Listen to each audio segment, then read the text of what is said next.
নালী নেওয়ার জন্য, আল্লাহ একটা অক্সিজেন নেওয়ার জন্য নাসিকানন্দ দিয়েছেন, তা দিয়ে আপনি কার্বন ডাই অক্সাইড ত্যাগ করেন, অক্সিজেন বৃক্ষ থেকে গ্রহণ করেন, ঠিক না ঠিক? কিন্তু ওটকে আল্লাহ তিনটা দিয়েছেন, কারণ তাদেরকে 6 মাস পর্যন্ত পানি লোড করে রাখতে হয়। দ্বিতীয় হলো মরুভূমির ঝড়কে তাদের মোকাবেলা করতে হয়। দ্বিতীয় হলো অক্সিজেন নিতে হয়, কার্বন ডাই অক্সাইড ত্যাগ করতে হয়। কারণ আপনারা আল্লাহর নবী উটের পিঠে চড়েছেন। আম্মা জান আয়েশা রাদিয়াল্লাহু আনহা ওট এমন একটা নিয়ামত দিয়েছিল, আজকে যে তায়াম্মুমের বিধান পেয়েছি, উটের পায়ের নিচে মা আয়েশার হাড় হারিয়ে গিয়েছিল। এই জন্য আল্লাহ তাআলা অন্য কোন প্রাণীর নাম বলেন নাই। এই জন্য আল্লাহ এই তিনটি যোগ্যতা থাকার কারণে বলেছেন, আফালা ইয়ানজুরুনা ইলাল ইবলি কাইফা খুলিকাত। তোমরা কি লক্ষ্য করে দেখো নাই আমি আল্লাহ উটকে কিভাবে বানিয়েছি? বিশ্বনবী এই জন্য উট দিয়ে মেয়েদেরকে উদাহরণ দিয়েছেন, কাসমাতিল বুক্তিল ইজাফিল আনহুন্নাতি।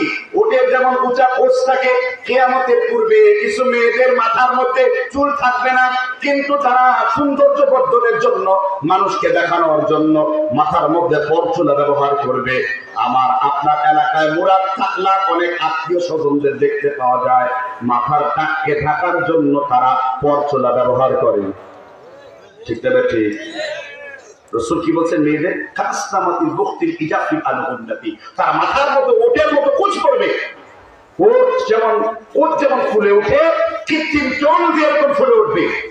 তারপরে তারা আবার স্মার্ট হয়ে যায়, সৌন্দর্য বর্ধনের জন্য তারা বিউটি পার্লারে যায়। আপনার এলাকায় বিউটি পার্লার আছে না নাই?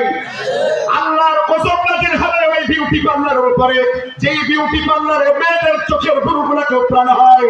যেই মায়েরা, যেই বোনেরা এই বক্তব্য শুনেছো, আমি মুসলিম শরীফের হাদিস তোমার কানে পৌঁছে দেই।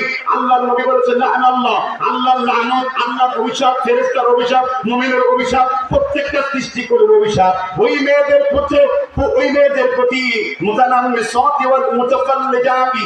যে ব্যক্তি মাথা এবং ভ্রুর চুলগুলাকে উপড়ায়, আরবির নাম সুন শব্দের অর্থ হলো এই ভ্রু। তুমি করো এখন ফ্যাশনের নামে, আর রাসূল নিষেধ করেছে কতশো বছর আগে, 1445 বছর পূর্বে। সুবহানাল্লাহ বলেন। রাসূল তারপর বলছেন, মুতানাম্মিসাতি ওয়াল মুতাফাল্লিজাত লিল হুসনিল মুগায়্যারাতি খালাকাল্লাহ। আর যে ব্যক্তি আল্লাহর সৃষ্টির পরিবর্তন করে, তার উপর আল্লাহর গজব। এখানে অনেক যুবক থেকে দেখতে পেয়েছে, জানি নাই তোর উপর আল্লাহর গজব, কারণ তুমি আল্লাহর সৃষ্টিকে পরিবর্তন করেছো।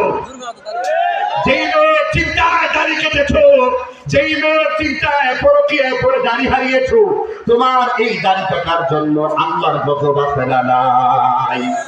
দাড়ি রাখা কি? আরে মূর্খ, এটাও জানে না দাড়ি রাখা সুন্নাত। কে বলছো তোমাকে? How deer you? কে বলছো দাড়ি রাখা সুন্নাত? কোন ইমাম বলছে? ইমামে আযম, মালিক, শাফিঈ, হাম্বলি 4 মাযহাব বলছে দাড়ি রাখা ওয়াজিব, আর সালাফিরা বলেছে দাড়ি রাখা ফরজ। সালাফিরা কি বলেছে? দাড়ি রাখা কি? আমি সুন্নতে মুআক্কাদা ওয়াজিব, আমি সেই বিতর্কে যাব না, এটা অনেক লম্বা আলোচনা, সেটা ভিন্ন বিষয়। হানাফি মাযহাব মোতাবেক দাড়ি রাখা ওয়াজিব, আর দাড়ি কাটা সর্বপ্রথম হারাম। এই জন্য এটা আল্লাহর সৃষ্টির কি হয়ে যায়? পরিবর্তন হয়। তারপরে আল্লাহ কি আর কাফের মুশরিকদের অনুসরণ হয় দাড়ি কাটলে। রাসূল বলেছেন, যুদ্ধ সবার গুফকে কাটো করো, আর কি ওয়াফুল লাহা, দাড়ি কি করো, খিলাফুল মাহফুজ, মূর্তি পূজারী মুশরিকদের বিরোধিতা করো। সহিহ বুখারী কিতাবুল লিবাস 5097 নম্বর হাদিস। তাহলে আল্লাহর দৃষ্টির পরিবর্তন, ইহুদিদের অনুসরণ, সবকিছুই আমার ছেলেদের মেয়েদের মধ্যে সমান তালে বিদ্যমান, ঠিক না ঠিক? এখন মায়েরা বলবে, আমার মেয়েরা বলবে, তাহলে তো হুজুর ইসলামের সৌন্দর্য নাই, সৌন্দর্যের সব থেকে উত্তম প্রশিক্ষণ দিয়েছেন মুহাম্মদ, সৌন্দর্যের সব থেকে সুন্দর প্রশিক্ষণ দিয়েছেন মুহাম্মদ। বিশ্বনবীর সাহাবীর ভিতরে সব থেকে বুজুর্গ কে ছিলেন? মানে সব থেকে কবিরা গুনাহ মুক্ত ছিলেন, কখনো কবিরা গুনাহ করেন নাই। নবীতির সাহাবী মুসলমান হওয়ার আগেও কোনোদিন মূর্তি পূজা করেন নাই। বিশ্বনবী সাল্লাল্লাহু আলাইহি ওয়াসাল্লাম বলেছেন, আমি জান্নাতের যে যানবাহন পাবো, সেই যানবাহনের ডান দিকের দায়িত্ব আল্লাহ তোমাকে দিবেন।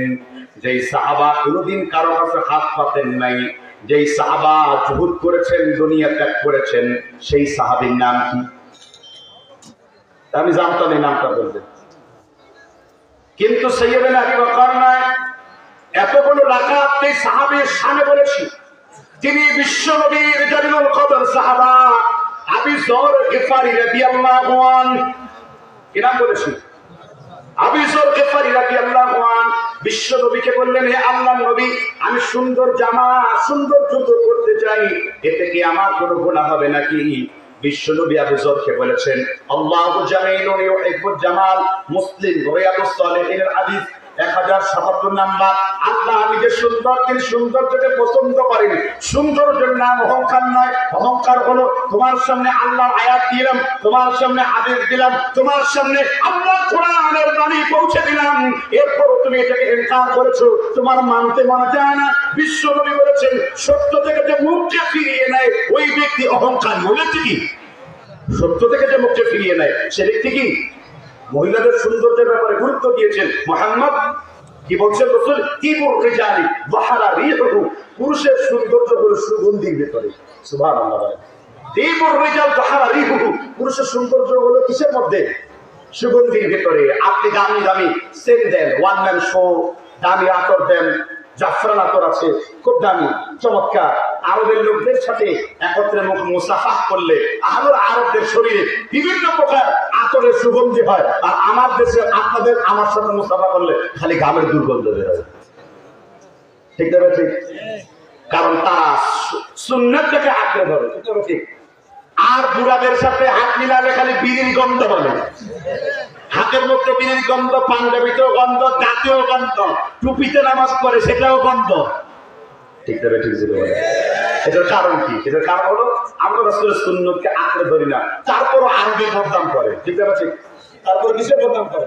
আরবে বদনাম করে। আবার এই ভণ্ডারে গান গায়, মন আমার কাদেরে, প্রাণ আমার কাদেরে, যেতে সোনার মদিনা, যে মদিনা ধন্য হলো হে তোমার ঠিকানা। আবার মদিনার গান গায়, কিন্তু মদিনার নবী মুহাম্মদ রাসূলুল্লাহকে মানে না। ঠিক কিনা বলে? তাহলে যে পয়েন্টে ছিলাম, কিয়ামতের পূর্বে ইহুদি খ্রিস্টানদের অনুসরণ পুরুষদের জন্য সৌন্দর্য না। এই জন্য যে পুরুষরা চেহারা সুন্দর জন্য Fair and Lovely, black and আগলি,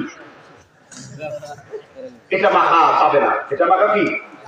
তবে শরীরে যদি প্রচন্ড ফাটা দেখাবে, শীতের কারণে ত্বকটা আর্দ্রতা হারায়, চিকিৎসার জন্য, শেফার জন্য ওষুধ হিসেবে আপনি লাগাতে পারবেন। কিন্তু কালো মানুষ সুন্দর হওয়ার চেষ্টা করবেন না। ঠিক আছে? ঠিক যেটা বলেন। আচ্ছা, আর মেয়েদের সৌন্দর্য রাসূল বলেছেন, তিবুর রিজালি ওয়াহারা রিহুহু ওয়া খাফিয়া লাউনুহু। মেয়েরা তার চামড়ার সৌন্দর্যকে বৃদ্ধি করবে। মেয়েরা তার ত্বকের সৌন্দর্য কি করবে? কার জন্য? বয়ফ্রেন্ডের জন্য? কার জন্য? প্রেম করার জন্য? কার জন্য? ভালোবাসা করার জন্য। একজনের সাথে ভালোবাসা করবা যাকে চাদর দিয়ে আবৃত করে রাখলে। সূরা তাহরিমে আল্লাহ বলেছেন, ওয়াজআল বাইনাকুম ওয়া বাইনা মাওয়াদ্দাতাও ওয়া রাহমা। স্বামী এবং স্ত্রী যখন চাদর দিয়ে ঢেকে ফেলে, আমি আল্লাহ তাদের মধ্যে রহমত বৃদ্ধি করে দেই। কে বৃদ্ধি করে দেয়? আল্লাহ সুবহানাহু ওয়া তাআলা।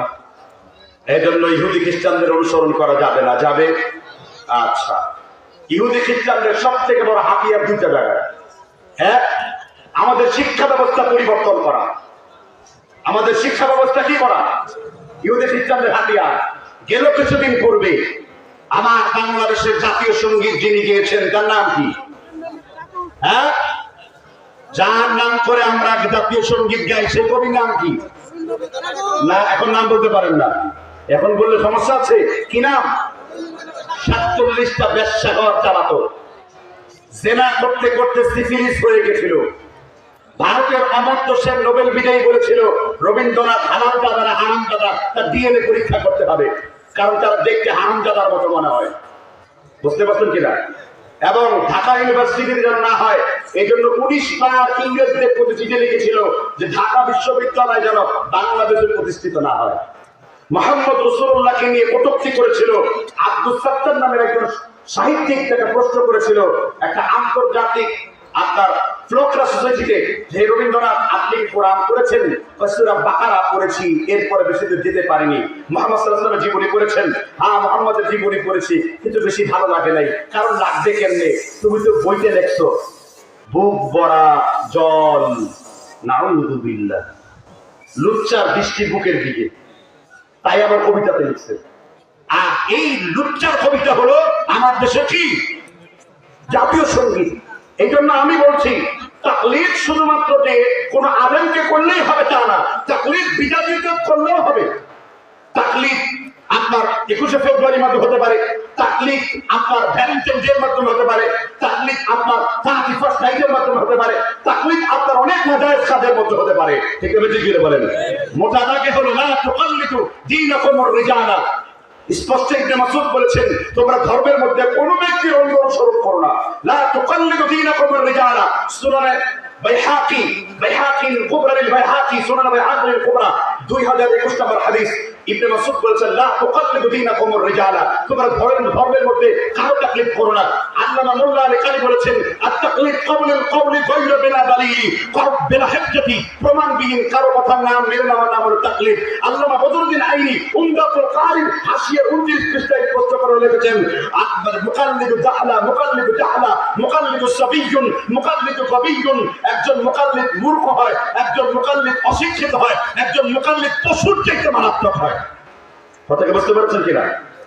লা ফারকা বাইনাল মুকাল্লিদ ওয়া বাহিমা। একজন পশু আর মুকাল্লিদের মধ্যে কোনো পার্থক্য। মুকাল্লিদ মানে অন্ধ নেতার অনুসরণ করা, মুকাল্লিদ মানে মাযহাবের নামে অন্ধ ইমাম অনুসরণ করা, মুকাল্লিদ মানে অন্ধ পীর অনুসরণ করা। পীরের লুঙ্গি খুলে নাচে, সেও লুঙ্গি খুলে নাচে। ঠিক না ঠিক? এই কথা আবার আমি বলি নাই, ইবনুল বার মালিকি বলেছেন, লা ফারকা বাইনাল মুকাল্লিদ ওয়া বাহিমা। একজন পশু আর মুকাল্লিদের মধ্যে কথা নাই। যেই ইবনুল বারের ফতোয়াতে সাহাবী 20 রাকাত পড়ে, সেই ইবনুল বার আপনাদেরকে পশুর সাথে তুলনা করেছে। কোন কিতাব? তারিফাত। তারিফাত গ্রন্থের 20 পৃষ্ঠার মধ্যে উল্লেখ রয়েছে। কোন কিতাব? ইমাম শাতিবী কিতাবুল ইতিসামের প্রথম খণ্ডে 68 পৃষ্ঠা আলোচনা করেছে। এটা হলো দাওরা হাদিস মাদ্রাসা, তাই না? এজন্য একটু এলমি আলোচনা করতে হচ্ছে। আপনারা মনে কিছু নেবেন না। আপনারা কি আমার কথা বুঝতে পারতেছেন? কথাকে ক্লিয়ার করছেন? ইহুদি খ্রিস্টানদের অনুসরণ করা যাবে? তাহলে ইহুদি খ্রিস্টানদের নিয়ে আমার দুঃখ করবো না। এই যে দুই পাশে লাইট জ্বলছে, এই লাইটের আবিষ্কারক কে? পদার্থ বিজ্ঞানের ছাত্ররা বলো, এই লাইট কে আবিষ্কার করেছে? মাইকেল ফ্যারাডে 1851 সালে বিদ্যুৎ আবিষ্কার করেছে। 1851 সালের বহু বছর